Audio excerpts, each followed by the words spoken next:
बारिश का समय, मौसम में बार बार बदलाव आना, बीमारियों का हम पर अटैक करना।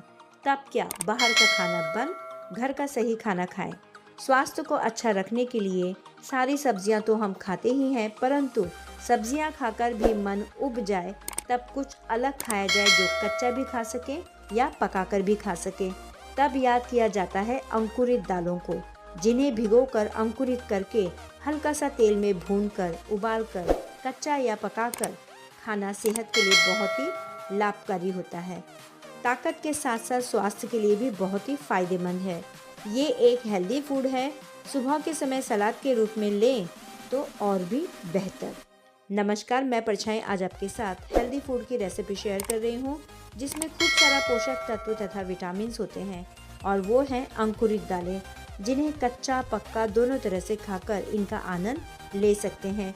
तो चलिए फटाफट दालों को अंकुरित करके इनकी हेल्दी स्वादिष्ट सब्जी को तैयार करते हैं। पसंद आए तो खूब सारा लाइक करना, सभी के साथ शेयर करना।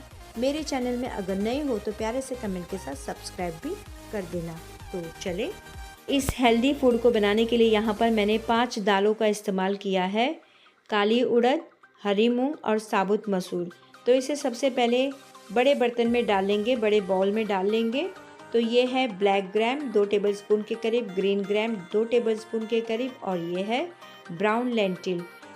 जो भी दालें मैंने ली हैं 2-2 टेबलस्पून के करीब ली हैं। और ये है मटकी, और ये है छोटी लोबिया, जिसे कि काव पी भी बोला जाता है, और मटकी को बोलते हैं मोठ बीन। तो अब इन्हें भी इस बर्तन में डाल लेंगे और पाँचों की 5 दालों को हम इस तरह से मिक्स कर लेंगे। अब इन्हें अच्छी तरह से धोते हुए हम इन्हें भिगोने के लिए रखेंगे। तो मैंने यहाँ पर दाल को 4 से 5 बार पानी से अच्छी तरह से धोकर ले लिया है, और एक बड़े से बर्तन में डालकर इन्हें भिगोने के लिए रख रही हूँ। करीब यहाँ पर अभी 10:30-11 बजे के बीच में ही मैं इन्हें ये जो वीडियो शूट कर रही हूँ। तो देखिए दाल को मैंने पूरी रात भर इस तरह से भिगो कर रखा है। तो आप देख सकते हैं दाल हल्के हल्के से फूट चुके हैं, यानी कि इनके छिलके हल्के से अलग हो गए हैं, यानी कि अच्छी तरह से ये भीग चुके हैं। अब देखिए सवेरा हो चुका है। तो अब इन दालों में हम अंकुर लाएंगे। तो अंकुरित करने के लिए इनका पानी हमें निकालना पड़ेगा अच्छी तरह से। तो यहाँ पर देखिए मैंने एक प्लेट ली है, और इस तरह से अच्छी तरह से बंद करते हुए, जिससे कि दाल ना गिरे, केवल पानी गिरे।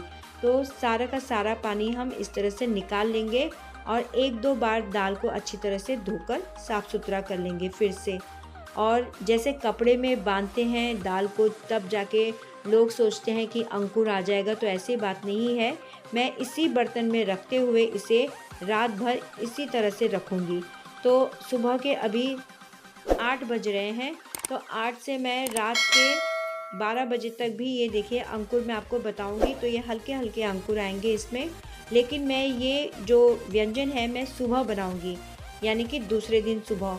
तो अब देखिए इसके अंकुर कितने बड़े हो चुके हैं। तो ये कम से कम कुछ इतने घंटे इनमें लगे हैं कि ये अच्छी तरह से अंकुर आ चुके हैं। तो अगर हमें छोटे अंकुर में ही बनाना है तो हम रात को ही बना सकते हैं 8-9 बजे के करीब। लेकिन ये मैं दूसरे दिन सुबह बना रही हूँ। तो इस तरह से बड़े बड़े अंकुर मुझे चाहिए थे। तो मैं कम से कम ये जो दाल है, दाल की जो सब्ज़ी बनाऊँगी, तो कम से कम मैं इसे 7 से 8 लोगों के लिए बना रही हूँ। अगर आप कम लोगों के लिए बना रहे हो तो आप 1-1 टेबलस्पून के करीब इन दालों को ले लीजिएगा। तो चलिए अंकुर तो हो गया है। अब यहाँ पर और कुछ सामग्री की भी ज़रूरत है। तो यहाँ पर मैंने 4 बड़े प्याज लिए हैं, जिसे कि इस तरह से महीन करके काट लिया है। आप महीन नहीं काटना चाहते हो तो थोड़े से बड़े काट लीजिए। बच्चों के थोड़े नखरे होते हैं, इसलिए मैंने इन्हें महीन काट कर लिया है। और 2 बड़े टमाटर लिए हैं, उसे भी मैंने छोटे छोटे टुकड़ों में काटा है। और थोड़े से कड़ी पत्ते और 2 हरी मिर्च, थोड़ा सा हरी मिर्च का फ्लेवर लाने के लिए। अब मैं यहाँ पर गैस में कढ़ाई रख चुकी हूँ। कढ़ाई में मैंने 2 बड़े चम्मच सरसों तेल के लिए हैं। तेल अच्छा गर्म हो चुका है। अब इसमें मैंने 1 चम्मच भरकर राई डाल ली है। राई की अच्छी तरह से चटक जाने पर इसमें 1 चम्मच भरकर जीरा भी डाल लिया है। और उसके बाद मैंने हरी मिर्च का तड़का दे दिया है और कड़ी पत्ता भी डाल लिया है। ये अच्छी तरह से चटक चुके हैं। अब यहाँ पर मैं प्याज को भी डाल चुकी हूँ, और हाई आंच में मैं प्याज को अच्छी तरह से भून कर लूँगी। तो प्याज हमें जलाना नहीं है, ना ही कलर को ही चेंज करना है, केवल इनका जो कच्चापन है उसे निकालना है। तो यहाँ पर मैं चम्मच से अच्छी तरह से प्याज को हिलाती जा रही हूँ बिना रुके। तो प्याज को हिलाते ही रहना है जिससे कि प्याज तले पर ना लगे और ना ही इनका कलर चेंज हो, ना ही ये जले। हमें ब्राउन कलर भी नहीं करना है बिल्कुल भी। तो ऐसी अंकुरित दाल होती है, उनके साथ भी प्याज को भूनना ज़रूरी होता है जिससे कि अंकुरित दाल अच्छी तरह से प्याज के साथ घुल मिल जाए और उनका टेस्ट एक दूसरे के साथ मिल जाए। तो प्याज को देखिए मैंने 1-2 मिनट तक अच्छी तरह से भून लिया है हाई आंच में। अब दाल को डाल चुकी हूँ जो कि अंकुरित दाल है। तो आराम से थोड़ा संभल कर, जिससे कि इनके अंकुर टूटे ना, तो इन्हें अच्छी तरह से संभलते हुए प्याज के साथ अच्छी तरह से इस दाल को भून लेंगे कम से कम 2 मिनट तक। तो देखिए 2 मिनट हो चुके हैं। अब मैं थोड़ी देर इसे ढककर रखूँगी। 1 मिनट तक इन्हें मीडियम आंच में पकाऊंगी। तो 1 मिनट हो चुका है। जब दाल को इस तरह से भुना जाता है, 1 मिनट के लिए ढककर रखा जाता है, तो उसका कलर हल्का सा चेंज हो जाता है। तो मैंने यहाँ पर 1 मिनट के लिए और रख लिया है। तो ये देखिए मीडियम आंच में ही रखा है। तो मीडियम आंच में इसे 1 मिनट पकने देंगे। तो 1 मिनट हो चुका है। अब दाल को फिर से चम्मच से घुमाकर ले लेंगे। यहाँ पर गैस की आंच को अब मैंने तेज़ कर लिया है और तेज़ आंच में इसे फिर से इस तरह से मैं भून कर ले रही हूँ। तो अब ज़रा मैं दाल को चेक करके देख रही हूँ तो दाल हल्की सी नरम हुई है, आराम से टूट रही है। तो अब इसमें हम टमाटर डालेंगे। तो टमाटर जो कटे हुए थे वो मैंने पूरा का पूरा डाल लिया है और टमाटर के साथ इस सब्ज़ी को अच्छी तरह से मिलाकर ले रही हूँ। तो चलिए गैस की आंच को अब यहाँ पर मैंने मीडियम कर लिया है और अब बारी आती है मसालों की। तो 1 चम्मच के करीब यहाँ पर मैंने अदरक लहसुन का कूटा हुआ पेस्ट लिया है, वो डाल लिया है। और 1 चम्मच के करीब धनिया पाउडर, 1 चम्मच के करीब हल्दी पाउडर, 1 चम्मच भरकर मैंने तीखी लाल मिर्च पाउडर डाला है और कलर के लिए 1 चम्मच मैंने कश्मीरी लाल मिर्च पाउडर का यूज़ किया है। और स्वाद अनुसार मैंने यहाँ पर नमक लिया है। तो 1.5 छोटी चम्मच के करीब नमक लिया है, जो हमारे मसालों की चम्मच होती है उसे भरकर लिया है। अब इन सभी चीज़ों को हम अच्छी तरह से मसालों के साथ मिला लेंगे जिससे कि सभी चीज़ें एक दूसरे के साथ बहुत अच्छी तरह से मिल जाए। और अब मैं यहाँ पर पानी के हल्के हल्के छींटे मारूंगी 2 से 3 बार, जिससे कि जो मसाले हैं वो सब्ज़ी के साथ अच्छी तरह से मिल जाए।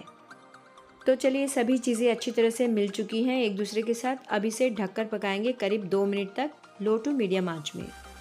तो देखिए यहाँ पर 2 मिनट हो चुका है। अब सब्ज़ी को हिलाते हुए एक बार देख लेंगे।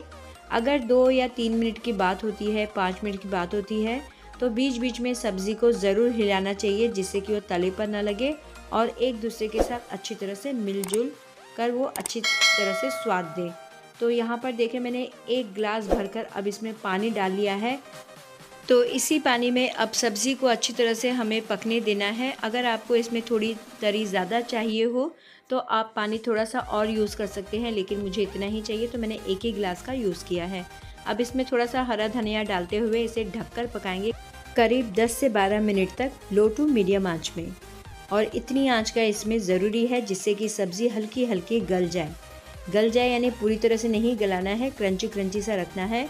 तो देखिए 12 मिनट हो चुके हैं। मैंने अब ढक्कन हटाकर इस सब्ज़ी को अच्छी तरह से मिलाकर देख रही हूँ। तो इसमें हल्का हल्का सा पानी है, नाम मात्र के लिए है, बस इतना ही इसमें ज़रूरी है। हल्की सी गीली गीली सब्ज़ी हो तो बहुत है, तरी वाली मुझे नहीं चाहिए थी। अब देखिए मैं आपको एक एक दाल को स्मैश करके बता रही हूँ। तो ये बहुत ही थोड़ा सा ज़ोर लगाने पर स्मैश हो रहा है, तो हल्का सा ज़ोर से दबाने पर ही स्मैश हो रहा है। वैसे दाल को गलानी भी नहीं है क्योंकि इसका स्वाद तभी आएगा जब ये क्रंची रहेगी। तो अब इसमें मैंने हरा धनिया डालकर इसे अच्छी तरह से मिलाकर ले लिया है और दाल हमारी, ये जो दाल की सब्ज़ी है हमारी बहुत अच्छी तरह से बनकर तैयार हो गई है। अंकुरित दालों की सब्ज़ी बहुत ही हेल्दी होती है। आप इस तरह से सब्ज़ी बनाइए, इसका पराठा भी बनता है और आप चाहे तो इसे कच्चा भी खा सकते हैं, सलाद के रूप में भी ले सकते हैं।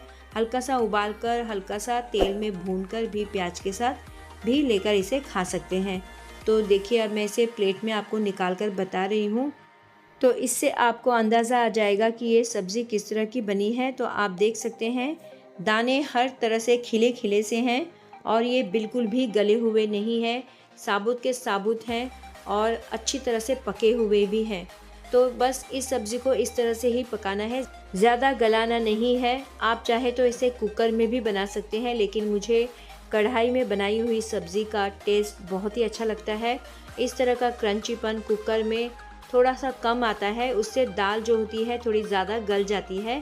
तो मैंने कढ़ाई में बनाना ही पसंद किया है और हमेशा कढ़ाई में ही बनाना पसंद करती हूँ। तो देखिए इसमें मैंने थोड़ा सा प्याज गार्निश कर लिया है। प्याज इसके साथ खाने पर बहुत ही मज़ा आता है। तो और हरी मिर्च भी मैंने रख ली है, जिसे थोड़ा तीखा चाहिए तो आप इससे भी तीखापन का मज़ा ले सकते हैं। तो ये देखिए अंकुरित दाल। तो चलिए इसे दूसरी प्लेट में भी सजाकर देख लेते हैं। उसमें भी सजी हुई दाल बहुत ही अच्छी लगेगी। तो मैं बार बार दाल बोल रही हूँ, लेकिन ये दाल की सब्ज़ी है। अंकुरित दालों की सब्ज़ी इस तरह से बनाकर आप किसी के सामने भी रखेंगे ना, तो वो भी बहुत ही प्यार से, बहुत ही चाव से इस सब्ज़ी को खाएगा। तो ये देखिए बहुत ही सुंदर, बहुत ही अच्छी लग रही है दाल। दिखने में भी अच्छी है, खाने में भी उतनी ही अच्छी और टेस्टी रहेगी। तो आप इस तरह से ज़रूर बनाइएगा अपनी फैमिली, अपने बच्चों के साथ, अपनों के साथ। इस दाल का मज़ा आप रोटी, पराठा, पूरी किसी के भी साथ ले सकते हैं। अगर इस सब्ज़ी को आप चटपटा और तरी वाली बनाएंगे तो आप चावल क्या, इसे पाव के साथ भी खाना बहुत पसंद करेंगे। तो चलिए, अगर आपको मेरी रेसिपी अच्छी लगी हो, बनाने का तरीका अच्छा, सही और सरल लगा हो, तो दिल से ढेर सारा लाइक कीजिए, शेयर कीजिए अपनों के साथ, अपने फ्रेंड्स, अपने रिश्तेदारों के साथ। सब्सक्राइब कीजिए और बेल आइकन ज़रूर दबाइए, जिससे कि मेरी अगली वीडियो आपके पास जल्द से जल्द पहुंच जाए। अब मिलते हैं नेक्स्ट वीडियो में। इस वीडियो को पूरा देखने के लिए बहुत बहुत धन्यवाद। रेसिपी अच्छी लगने पर दिल से बिना कंजूसाई के कमेंट ज़रूर कीजिए और प्लीज़ मेरे इस चैनल को सपोर्ट ज़रूर कीजिए।